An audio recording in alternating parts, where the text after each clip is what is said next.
Welcome back to Minute Mysteries, where every day we post short crime stories read aloud by professionals. Today we will be reading the story of The Silent Witness. Detective Amy Hawthorne had worked hundreds of crime scenes, but she'd never seen one quite like this. A murder victim sitting peacefully at his kitchen table, a cup of coffee still warm in his hands, and absolutely no evidence that anyone else had ever been in the house. What made her skin crawl wasn't the impossibility of it all. It was the fact that the victim, Professor James Whitmore, had been completely deaf since birth. Yet someone had apparently convinced him to drink poisoned coffee without him ever seeing his killer approach. The call had come in at 7:23 a.m. from Whitmore's graduate assistant, Rebecca Chen, who found him when she arrived for their weekly research meeting. Whitmore was a linguistics professor at the university, specializing in sign language and deaf culture. His house was equipped with every possible accommodation for his condition: flashing lights connected to the doorbell, vibrating alerts for his phone, and a sophisticated video monitoring system that should have captured any visitors. "No signs of forced entry," Officer Parks reported, consulting his notes. "The victim's coffee cup has traces of strychnine, enough to kill him within minutes. But here's the weird part. The security cameras show no one entering or leaving the house after 6 p.m. yesterday." Amy studied the scene more carefully. Whitmore sat upright, his eyes open but unseeing, hands still curved around the coffee mug as if he'd simply paused in the middle of drinking. There was no expression of pain or surprise on his face, just the blank serenity of someone who had died before he realized he was in danger. "The coffee's still warm," she noted. "Time of death?" Medical examiner estimates between 7 and 7:15 a.m., just minutes before he was found. That timeline troubled Amy. So his killer was here this morning, not last night? Must have been, but the cameras don't show anyone. Amy walked through the house, noting the meticulous organization that spoke to someone who navigated the world primarily through visual cues. Every item had its place. Every surface was clean, every angle arranged for optimal sightlines. This was a man who needed to see everything around him to feel safe. In his study, she found walls lined with books on linguistics, deaf history, and sign language. Several dissertations were scattered across his desk, marked with his careful handwriting. But what caught her attention was a framed photograph showing Whitmore with a group of students, all of them signing to the camera in what appeared to be a group celebration. Rebecca Chen was waiting in the living room, her face streaked with tears.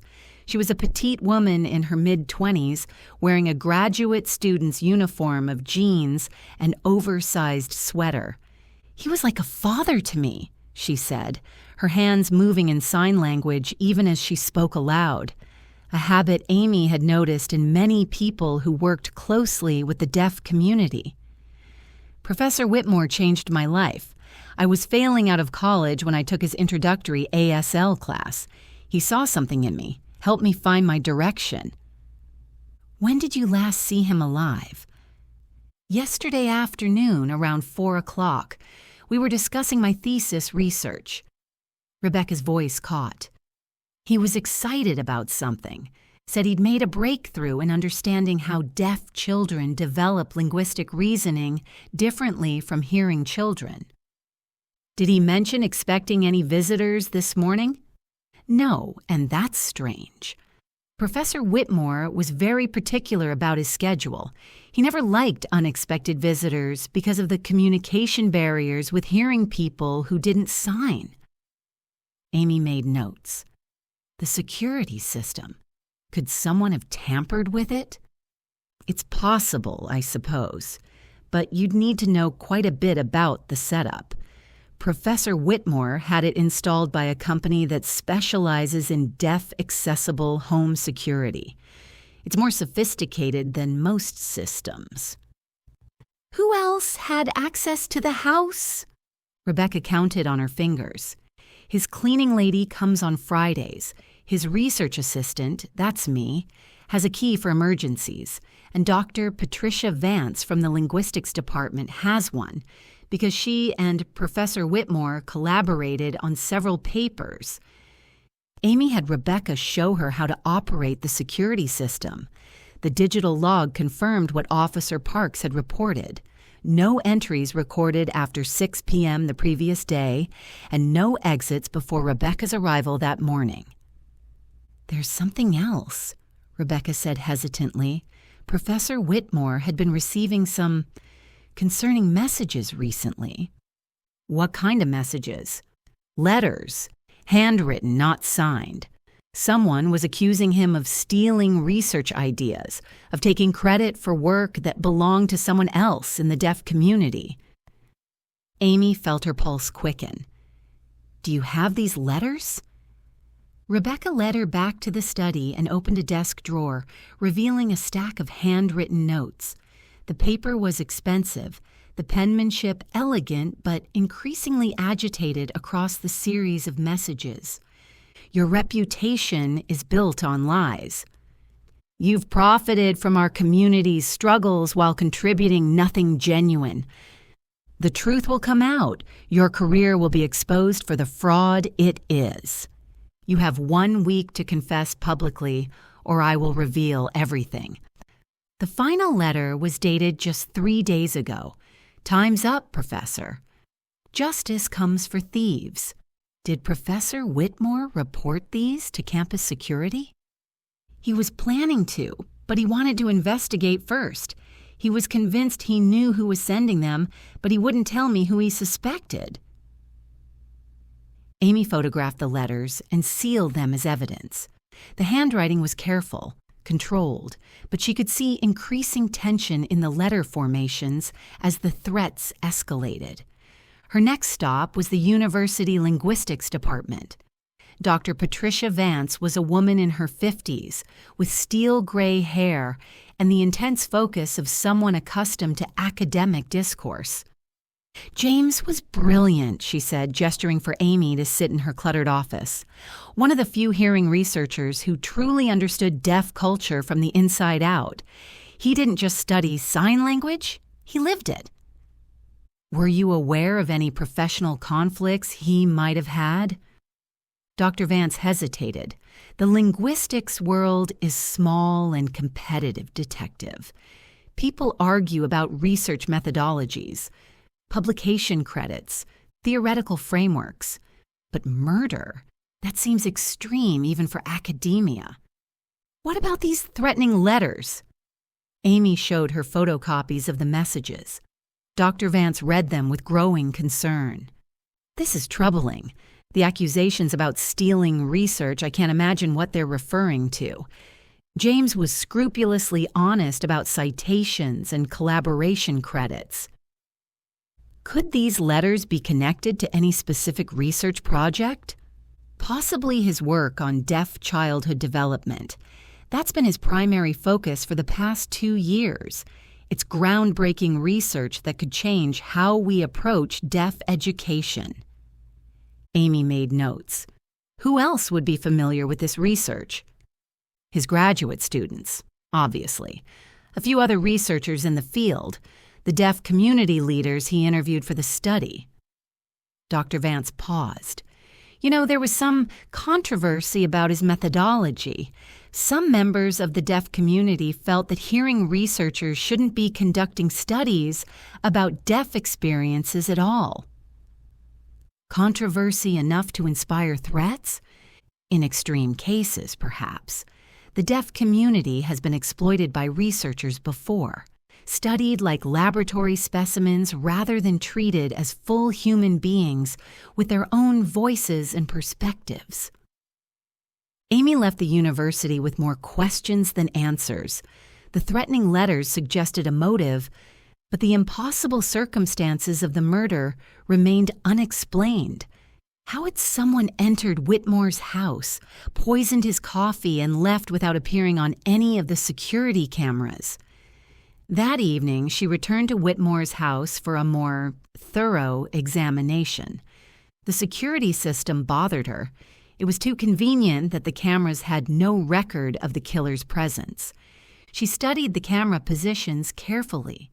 The system covered the front door, back door, and all windows on the ground floor. But as she examined the setup more closely, Amy noticed something odd.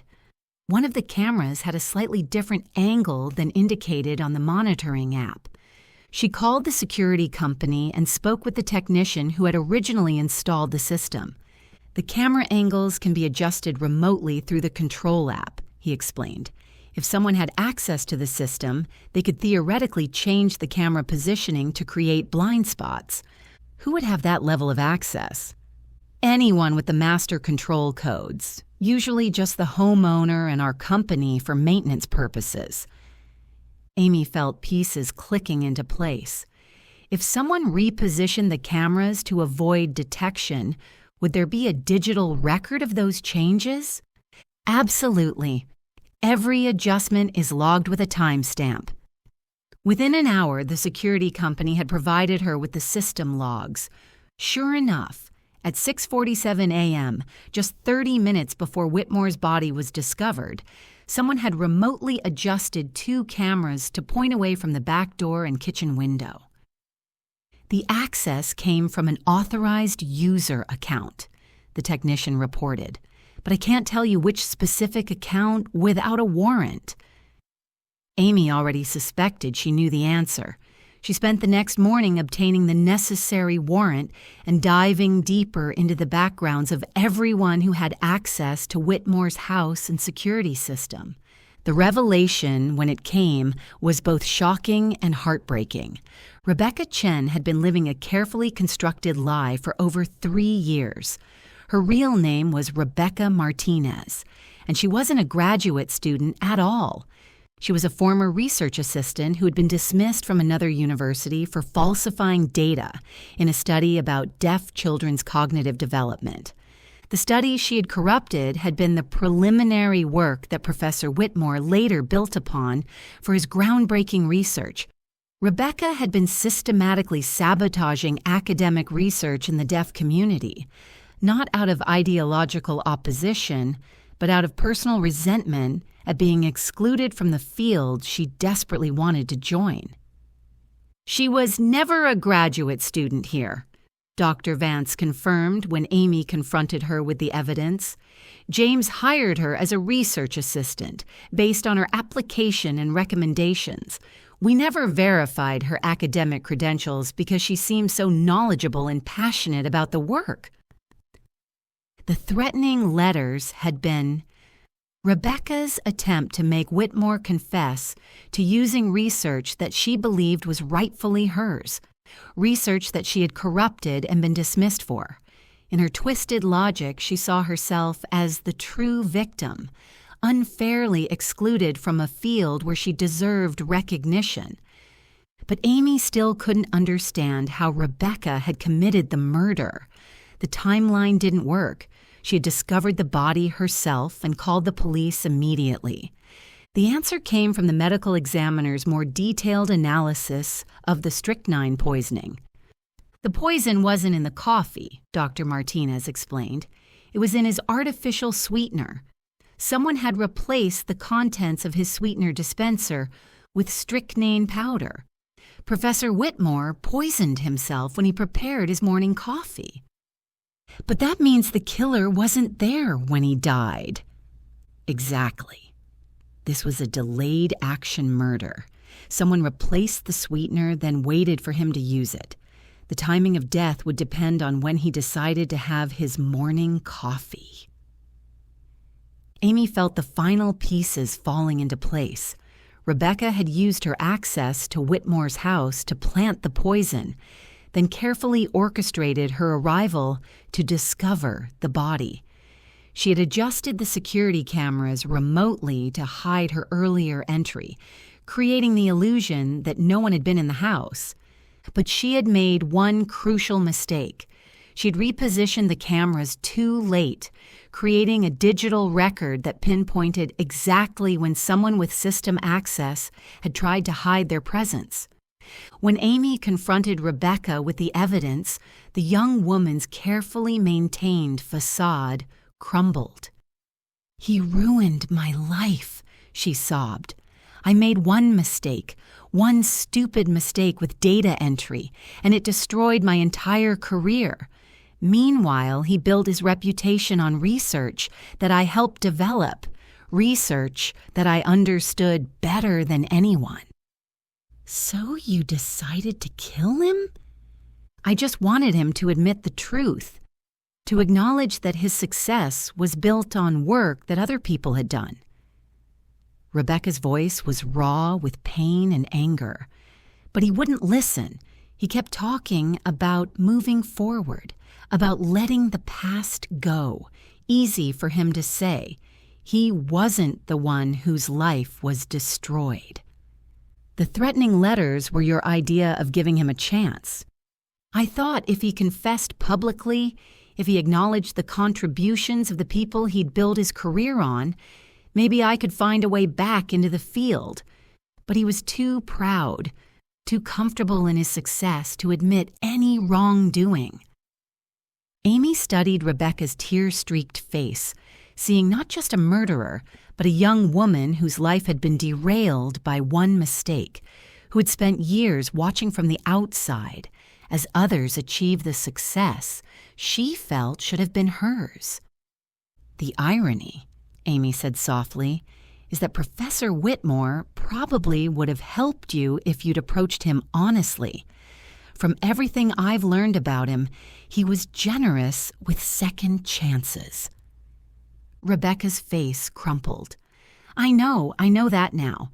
But by the time I realized it, I was too deep in the lies to find a way back to the truth." The case closed with Rebecca's confession and arrest.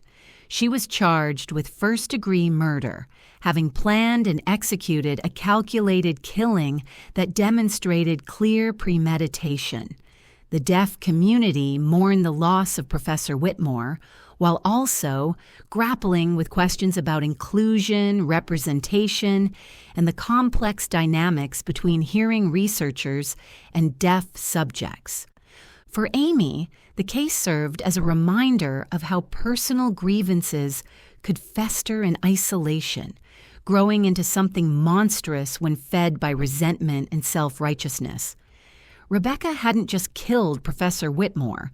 She had destroyed her own life through a series of choices that had begun with one falsified data point and ended with murder.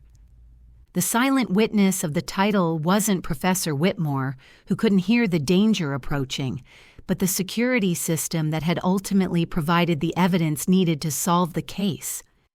In a world where communication barriers could be deadly, technology had served as both weapon and truth teller, hiding the crime while simultaneously recording the proof of its commission. As Amy filed her final report, she reflected on the tragedy of wasted potential. Both the professor's life cut short and the young woman's future destroyed by her inability to move past a single professional failure. Some mistakes, she knew, were too big to come back from, but murder was always the biggest mistake of all, the one that eliminated any possibility of redemption or second chances. The case would be studied in criminology classes as an example of how modern technology could both facilitate and solve crimes. But for Amy, it would always be remembered as the story of two brilliant people whose inability to communicate across their differences had led to ultimate tragedy. One lying silent forever, the other facing a lifetime of consequences for choosing violence over honesty.